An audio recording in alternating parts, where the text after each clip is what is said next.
बिस्मिल्लाहिर्रहमानिर्रहीम। नाजरीन, तुसी वेख रहे हो पंजाबी दुनिया ते मैं तुहाडा मेज़बान नज़ीर अहमद नाजी एक नए प्रोग्राम दे नाल तुहाडी खिदमत दे विच हाज़र हाँ। मेरा अज दा ये प्रोग्राम नहर लिंक कादराबाद, इस वक्त मैं नहर लिंक कादराबाद ते मौजूद हाँ। यह जोड़ा इलाका है यह शहीदां वाली ते चक फतेह दे दरम्यान दा एक इलाका है। नहर लिंक कादराबाद तो एक रोड निकलता है जोड़ा चक फतेह कोट बलोच ते अगे चेलियां वाली अगे जाके फिर खारिया रोड ते चढ़ जाता है। यह वो रस्ता है जिथे मैं खलोता है इस वेले। ये नाल एक सेम नाला गुजरता है। यह सेम नाला जोड़ा है ये बड़ा कदीमी नाला है और कोट नूर शाह, कोट बलोच, चक फतेह ये बारिश का जितना भी पानी है यदा निकासी है आप का जोड़ा पानी है वो इस नाले के पैंदा है। तो ये नाला जोड़ा है इस लिंक कादराबाद के थल्ले गुजर के ते अगे निकल जाता है जोड़ा अगे जाके शुगर मिल नूं जाके टच करता है। नाजरीन, इस वेले मैं एक सैफन के उत्ते खलोता हाँ। ये सैफन पिछले कई सालों तो ये डैमेज होए है तो गौरमेंट ने या जोड़े महकमा नहर वाले ने इन्होंने ये सैफन जोड़ा है ये उत्तों आमदोरफ्त का सिलसिला बंद कर छड़िया है। दवा पासों कई सालों तो इन्होंने बड़े बड़े बन चढ़ा के तो यदी आमदोरफ्त जी है उन्होंने ख़त्म कर दिता है। हुण जोड़े लोग इस नहर ते अगे सफ़र करते सन वो इस वेले इस नहर तो या तो पिछों 8 अड्डी बैराज तो थले उतर जाते हैं तो या फिर वो आ जाते हैं तो इत्थे लिंक कादराबाद जी नहर है जिथे यह सैफन मौजूद है।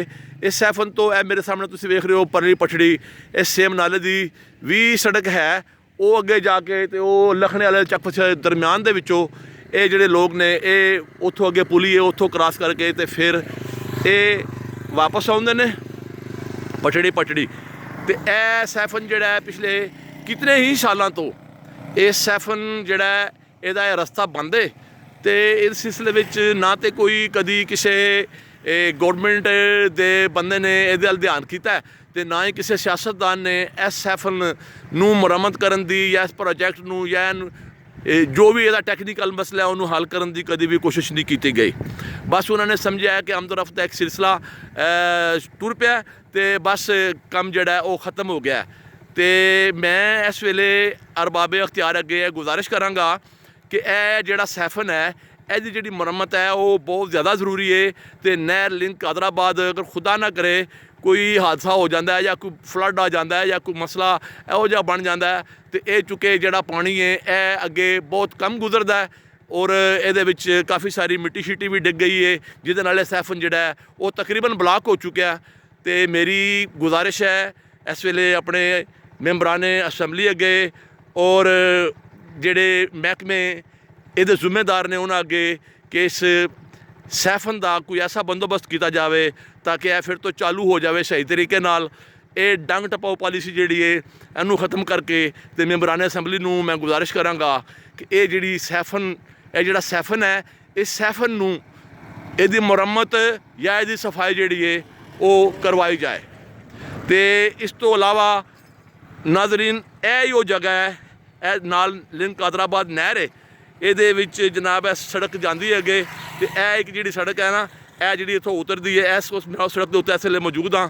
तो इत्थे इस सड़क के उत्ते यह जोड़ा इलाका है डाकुआं की बड़ी महफूज जी वारदात की जगह है और इत्थे कई दर्जनां डकैतियां हो गई ने। तो इस नहर के उत्ते एक खूनी डकैती भी हुई है। यह चक फतेह का एक बच्चा रात को अपने काम तो वापस आ रहा सी तो इस नहर लिंक कादराबाद के उत्ते ही उन्होंने डकैती तो बाद कतल करता गया जिसका इस वेले तक कोई ना तो वो कोई कातल लभे ने तो ना वो बारे किसी को पेशरफ्त का कोई पता चलिया।